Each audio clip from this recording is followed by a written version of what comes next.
Ed and David were talking. I think one of the things that you might have picked up on was that we have a forecast. We have kind of a most likely scenario, but there are a lot of cross currents going on. And so in thinking about our forecast, I thought about something that happened in California over a century ago, and that's why I call my presentation here, Dead Reckoning, the California Forecast. So the first thing that I have to do is tell you what dead reckoning is. And so this is a picture of the Tejon Pass in the late 19th century. And it was very difficult to move goods and people through the Tejon Pass overland in California.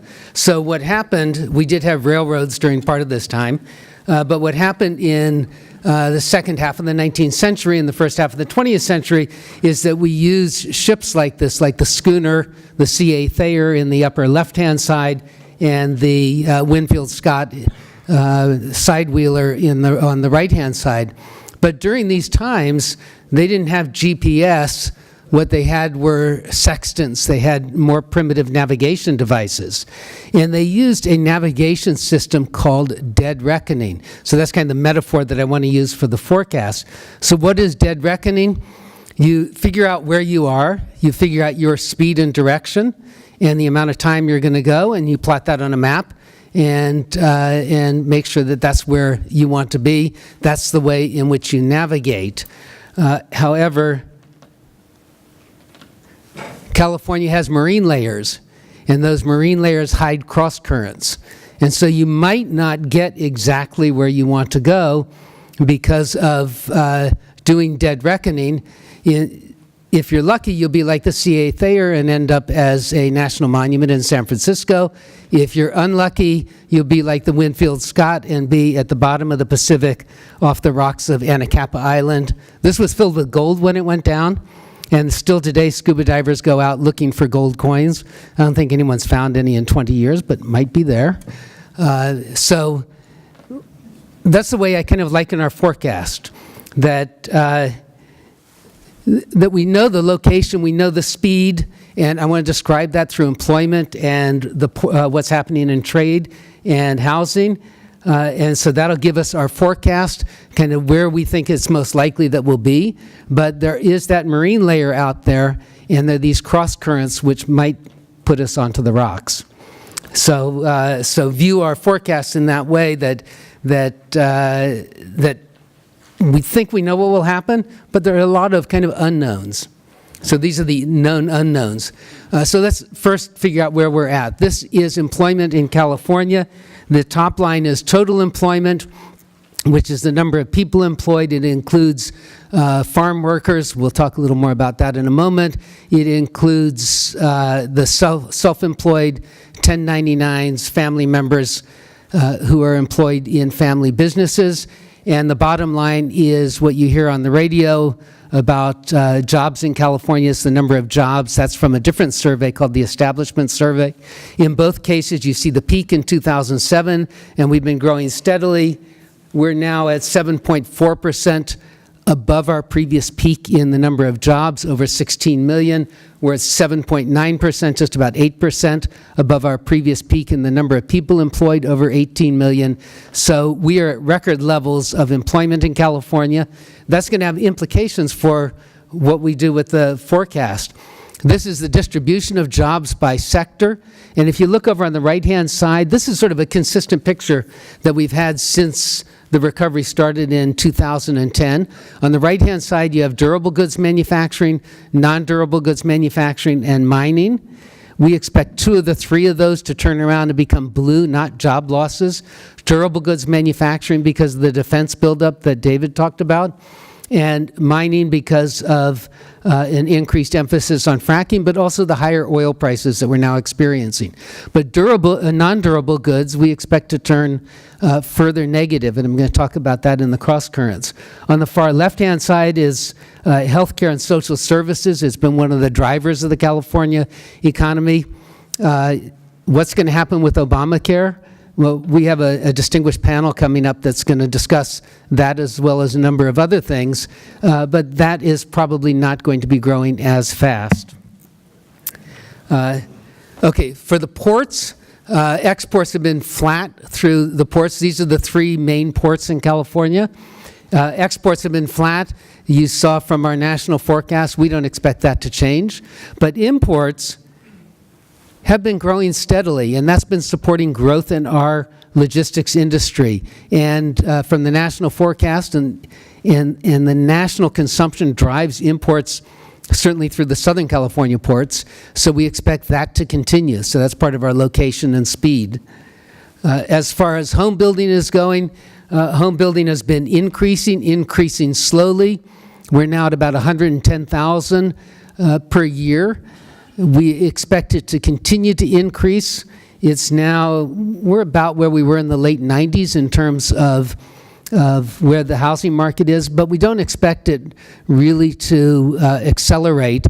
Both you have higher interest rates, and in fact you have new slow growth initiatives like JJJ in the city of Los Angeles and the moratorium on new building in the Mission District in San Francisco. So you have a lot more consideration of what housing should be built. That slows down the process.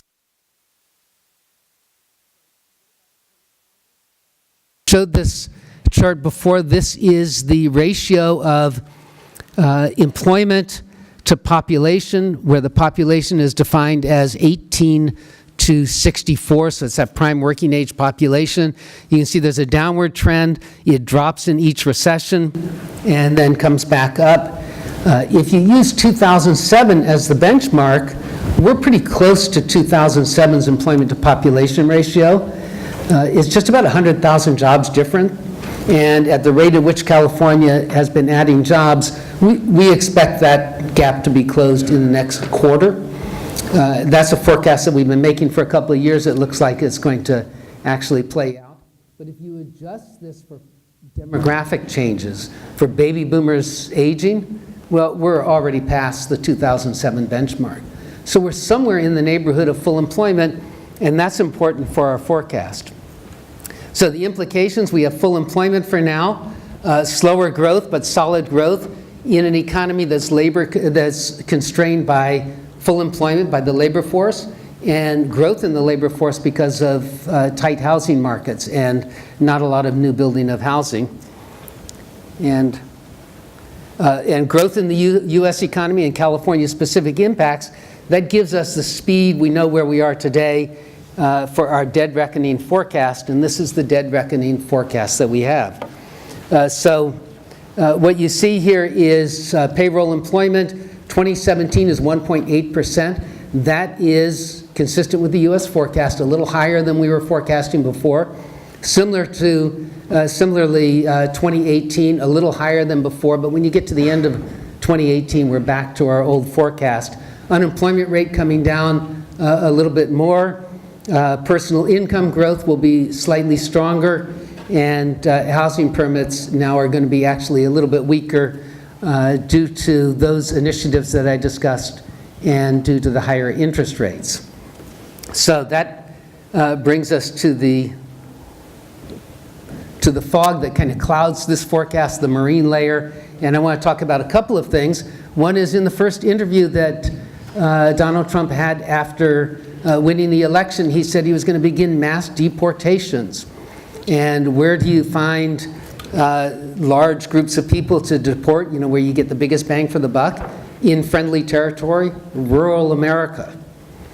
This graph, what I want you to focus on, this is from the USDA. The blue in this graph is undocumented workers who are farm workers. And that's just about 50%. In California, the estimates are 60% and above.